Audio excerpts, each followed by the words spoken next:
Over to you, Helga. Over to you, Helga. We're live. Good morning, hello, good evening, good afternoon. While you're joining us, sales shakers, rainmakers, and icebreakers. This is not your weather channel. You've tuned in right. This is Sales TV live for you today. Amazing to have you here with us. Welcome. It's wonderful to have you join us. We're going to have in studio at Cranfield Turner Studios. We have the wonderful Alex Abbott and Andy Hoff.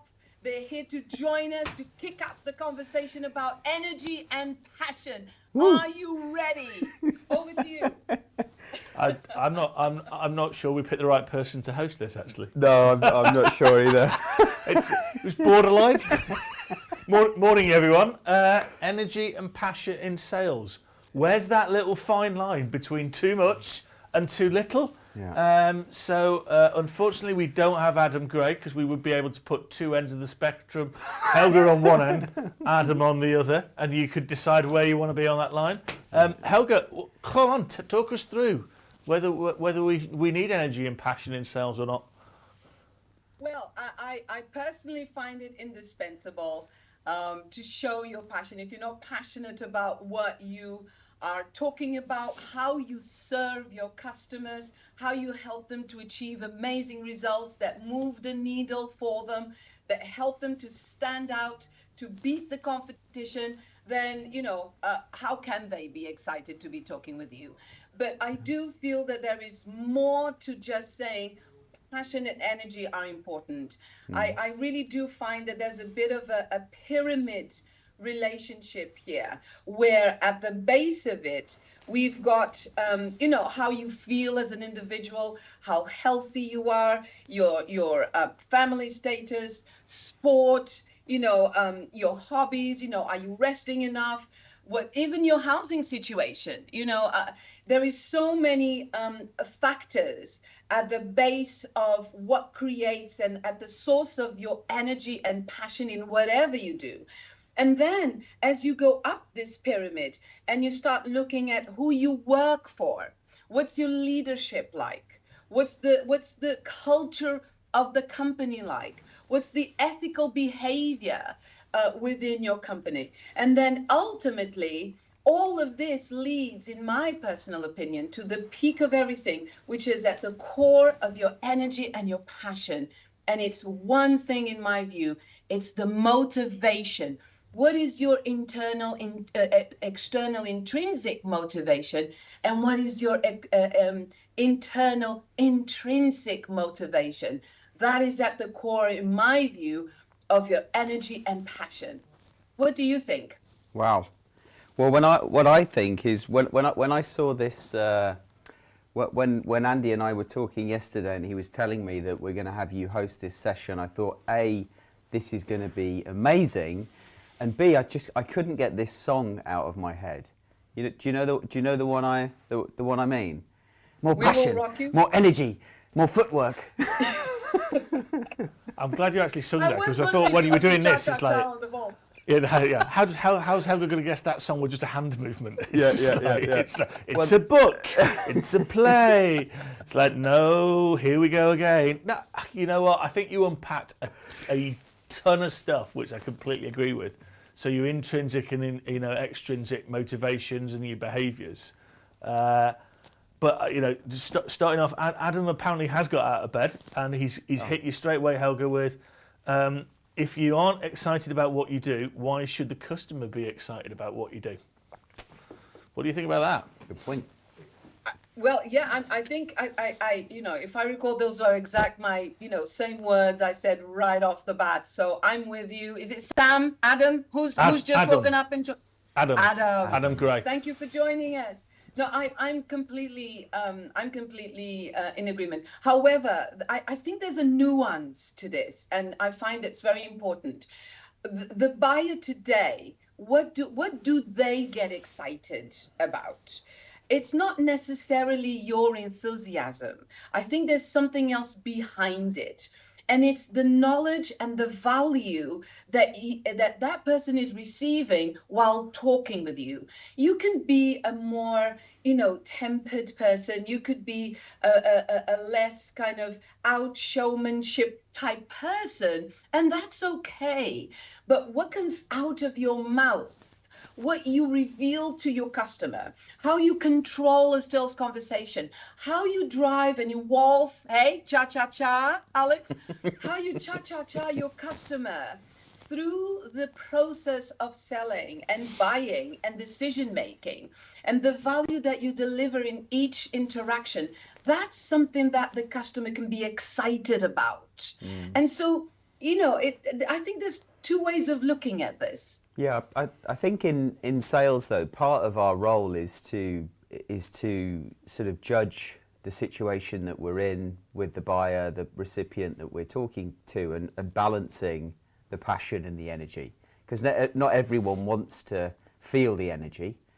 But actually, here's a question for you: can you have passion without energy, or energy without passion in sales, or do you feel like the two have to come hand in hand?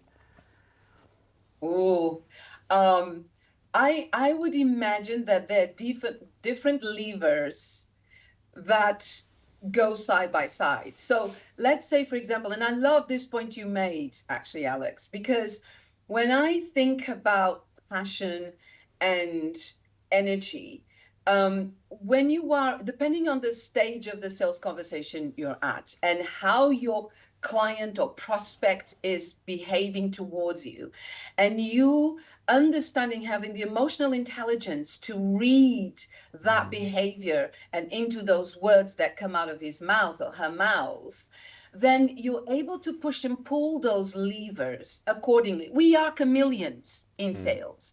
And so sometimes you see how now my voice is really demonstrating that passion, but in a very serious way. I feel afraid. And so I feel very afraid. And I've only just got over the cha-cha-cha in sales. You will listen to me. Okay. Give me a quick car. These levers that you push and pull, emphasize with tone, with gesticulation. I don't even know if that word exists. Does but now. With mannerisms, with the way you elongate or shorten your words. Is that passion? Is that energy? I think they're just two different fuels that are needed in order for you to engage more or less, but always kind of wanting to influence and inspire the client to be the protagonist, to be the hero, to be the one at the center of the conversation. And I think that's how you can kind of juggle both these factors. But that's fact, because I've just been hit by this thought. I don't get them very often. Simon Sinek on YouTube, widely available. Sales is like dating. When's the last time you always want to go out on a date that's got some energy and some passion in it, don't you? You don't want to go out on a date and sit there with some monotoned person talking about their stamp collection.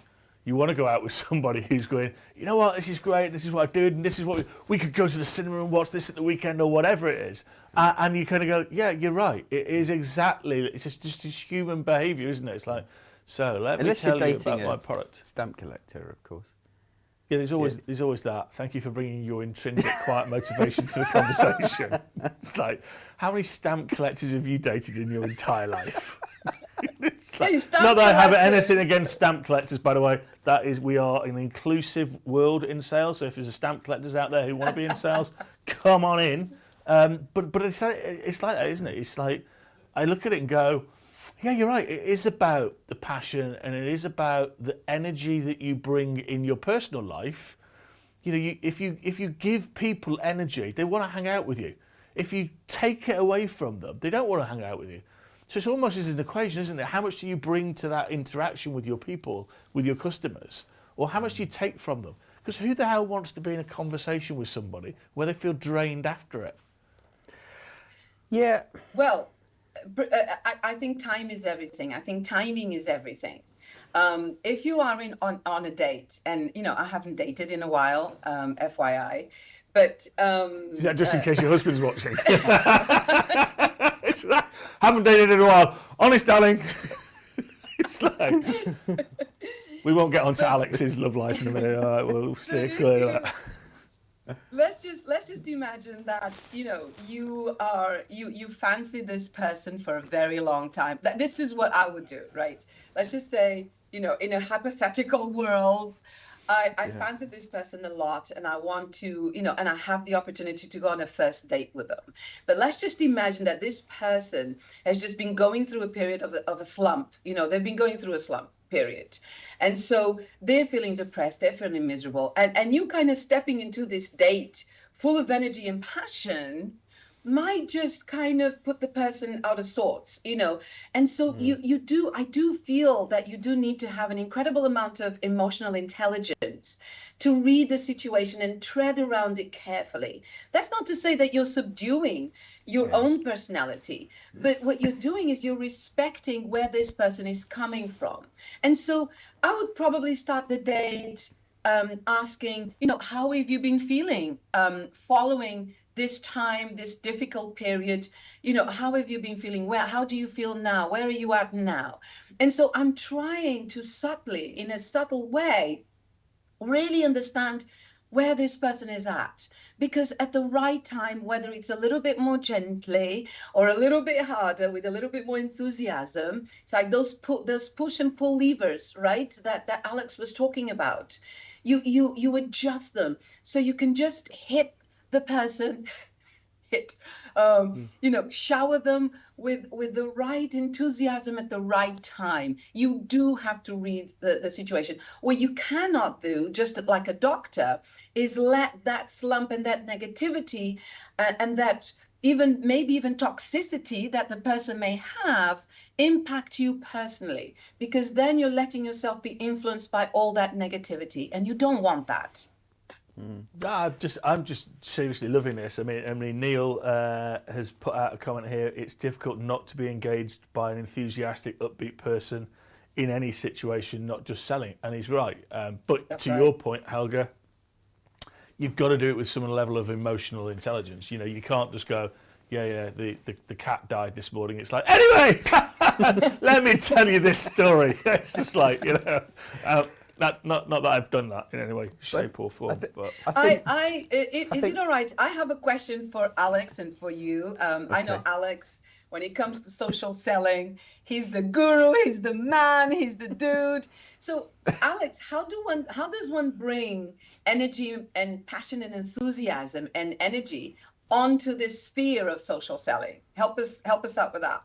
Yeah, that's a great question, because when I read Roal's comment about him being an introvert, I feel like I am more naturally introverted, but I do try hard to kind of, exude some passion and energy in what I do. And so the fact that we're on the sofa here today talking about this is great, because I think you can be passionate and demonstrate that you're energetic without being like over the top. And so, through the work that I'm doing around social selling and storytelling, just in the way that I write, I try and get that across, enthusiastic, positive. The fact that you kind of persistently talking about things that you believe in demonstrates that you're passionate about that. And I think some degree of energy can come off that. Trying new formats, like video and photos of yourself smiling and being happy, I think demonstrates that as well. So it's not just about the facial hair and the man bun then? No, I mean, you tell me. I don't know. What is the... I don't know. It's the way you stroke it. I've got no idea. It's like... Yeah. Apparently, having a beard, and this is some research that I read before. Oh, please do share. Having a beard kind of gives off this more wise, more mature feel. But, Who told you that? Don't let me... Someone with a beard. Yeah, 50 bearded blokes. Gandalf.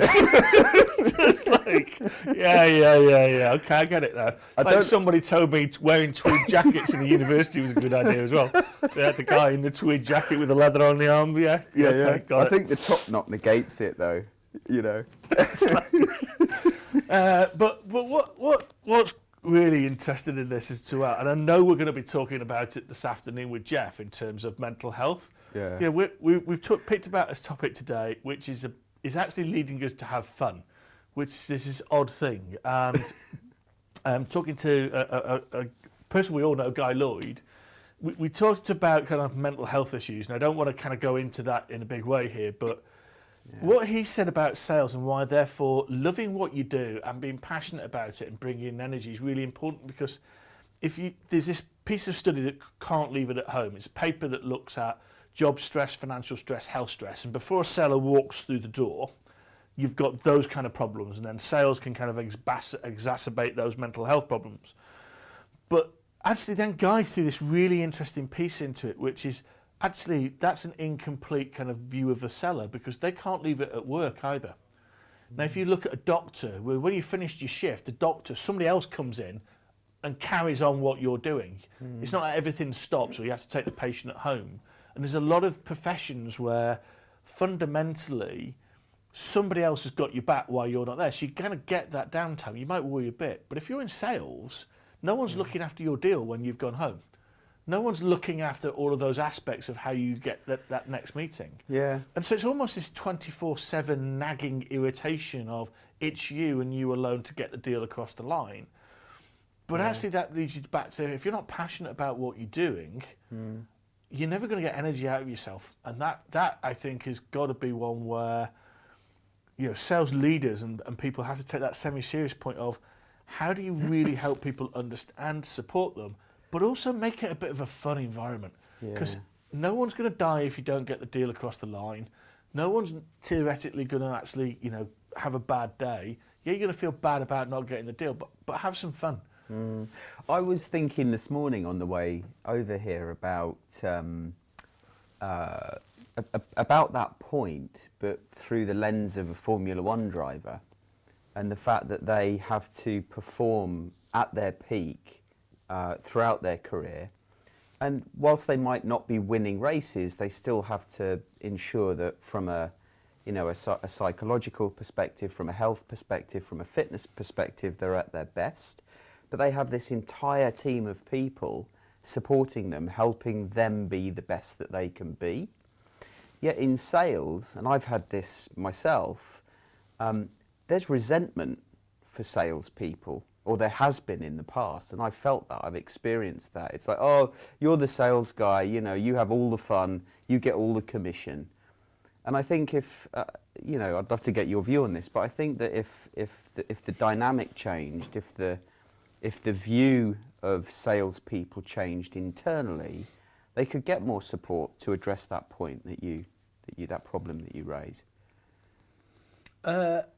It's really interesting. If you talk to Phil Jones at Brother, he did a thing about 3 years ago with the ISP's Forerunner, and he talked about crossing a chasm for him, which is he was always seen as the sales leader. And this is public, so I'm not actually outing him or anything about this, but he was always seen as the sales leader that had too much fun. It was you charge that machine gun post, we can all go away to club, blah, blah, blah. And to your point, people went, well, they're not around business people. He's never going to be able to take that leap to be CEO. Now he did, because he developed himself and he's a brilliant leader, and he gives a huge amount of energy and a lot of stuff. But you think, to your point, right, people just go, you know what, they go to club, they have a great time, they're driving flash cars. And I think that point of, actually it's pretty tough, and some of those things are to feel good about yourself and to make yourself and give yourself energy and a level of passion about what you do. I think really importantly, and back to you, Helga, is actually how do we give people permission, coming into sales, to do and have a bit of fun and show them that this is it's great, and you're going to meet tons of people, and if you're massively inquiring, you're going to go out and have a great time understanding and meeting a wide variety of people, understanding what's going on with them, and have the viewpoint of see the funny side all the time. You're going to make a shed load of mistakes. Yeah, it's okay to fail. Yeah. Well, just to pick up on that point, I love that you are both kind of heading in this direction, because when you think about what's needed to have fun anywhere, I think factors like being confident and knowledgeable are fundamental. So when you know what you're talking about and you know how to engage and initiate and engage and advance a sales conversation, when you work and develop the right hard skills and soft skills, so hard skills like prospecting and discovery and overcoming objections effectively, and then soft skills like learning how to ask powerful questions and having empathy and developing active listening and emotional intelligence. Only when you have those things in place can you start to really see you becoming or you growing within yourself the type of confidence that just allows you to exude natural passion and energy. Let's not forget that a lot of people that go nightclubbing and entertaining clients and doing all sorts of fun things, there is a dark world behind it. I know. I worked in the city for 17 years. Okay. And I know how, a lot of mental problems can develop when you're under the type of pressure that many salespeople today, even now listening to us, are under. And so energy and passion can also be faked. Right? And energy and passion can be manipulated, because depending on the culture and ethical behavior of your company, you might be encouraging people to be motivated. Here I go again with the word motivation. You can encourage them to be motivated in very different ways. Yeah, but then back to your point about this intrinsic kind of inner glow, I've been there where working in the city, quote unquote, where, I've still been incredibly successful, but I'm drinking too much, I'm playing too hard. Yeah. That inner kind of light was still there, but, it's not until... Heavily diluted. And it's not until... So I'd say I was still passionate and energetic, but now, I've chosen to stop drinking. I'm choosing to eat healthy. I still feel like I'm passionate and energetic, but it's surprising how much more energy, mental energy I have. Absolutely. And I wish I'd have done it before. But, it's a learning process. We grow. Nobody teaches us these things. And if they were trying to, we probably wouldn't be listening, because each one of us have to do our own journey. What I love about what I am today is how my intrinsic motivation helps me to endure things that would probably my past self would have given up. Being an entrepreneur is very different than being a seller. Okay, being an entrepreneur is so much more. There's so many more things. You are an entrepreneur when you are a seller. If anybody out there is kind of saying, "But hold on, Helga," yes. But in practice, there are differences. And so when you are an entrepreneur and everything depends on you, you do find yourself asking, "Why am I doing this? Shall I just throw in the towel?" Or, people are not really responding, or I wish I was over here, I'm only over here. And you can miss this sense of gratitude as you carry on this journey. And that's when your intrinsic motivation kicks in. I have never been so proud of doing things that I'm doing now. For example, one of them, serving the Lusophone Portuguese-speaking community. It makes me so proud to be out there and engaging with Portuguese speakers, professionals and leaders in sales in Portugal, in Brazil, in Angola. It gives me the kind of pride and enjoyment and just natural flair for what they're doing. And these are things that I search. And even here, doing this program, for example, I woke up excited to be doing this, to be sitting here with you guys, to have the opportunity to speak with this audience. And so it's so much, it's this onion that has so many layers, right? I think this goes back to a point that was it Neil was making about the energy and the passion can carry people along. I remember when you and I first spoke, we only just met several weeks ago, and it's like, damn, I want to spend some more time with this girl. Is that a date? Was that a date? Or was that a virtual date? I did. Don't worry, I've got your back, Alex. No, I've got your back, mate. I'm just asking. I got your back. It's just like, I just thought, I mean, the viewers out there are probably asking the same questions, so I thought I'd better ask. It's just you. It sounds like a date just you in your mind. Oh dear. Yeah, that's killed that stone. It's okay, anyway. Andy, if Helga likes me more than yeah. Well, you, you know. She's only human. She's only human, mate. It's absolutely fine. Yeah, I'm okay with that. I'm comfortable with myself. Yeah. Yeah. It's but you know, I think it's really interesting in terms of, you know, to Neil's point. I've seen a lot of people in like leadership teams, and sometimes I've gone, how the hell are they still there? In terms of you kind of look at them and go, not quite sure what they bring, but what they do is they keep the work self very low, but they keep themselves as the energy givers very high. And there's always one, isn't there, that is in a board who you kind of go, right, but you know why the CEO keeps them around? Because actually as a CEO or a really senior person, where do they get their energy from? Because everyone just brings them problems all the time. And actually, if you've got someone who's going to give you that energy and going to say, you know what, we can do this, and being able to kind of bring that, there's a real value in having somebody in the team. You know, there is, but you've just triggered a thought in my mind in terms of energy and passion as a leader, and that affecting your ability to grow in your leadership positions. Is it not seen as a negative?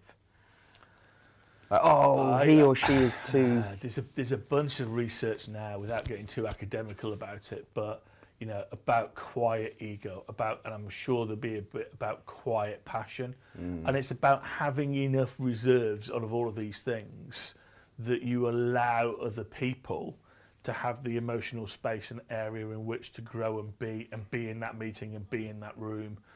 But there are times when you wouldn't need to. So if you're on stage in front of 10,000 people, you know, at a kickoff or something like that, you need to be doing something that's going to project huge amount of passion out. But if you're in a room where there's 5 of you, you probably don't want to be doing that. Yeah. But I love the whole kind of, you know, the rule, be yourself. Yeah. You know, there were times when I sat in meetings and I just thought, I know the answer is probably more professional, but somebody once asked me, like, so who are buying these things? And I just said, well, customers mainly. Yeah. And the entire room descended into laughter. And luckily the president who asked me the question just went, well, I asked for that and that's fine.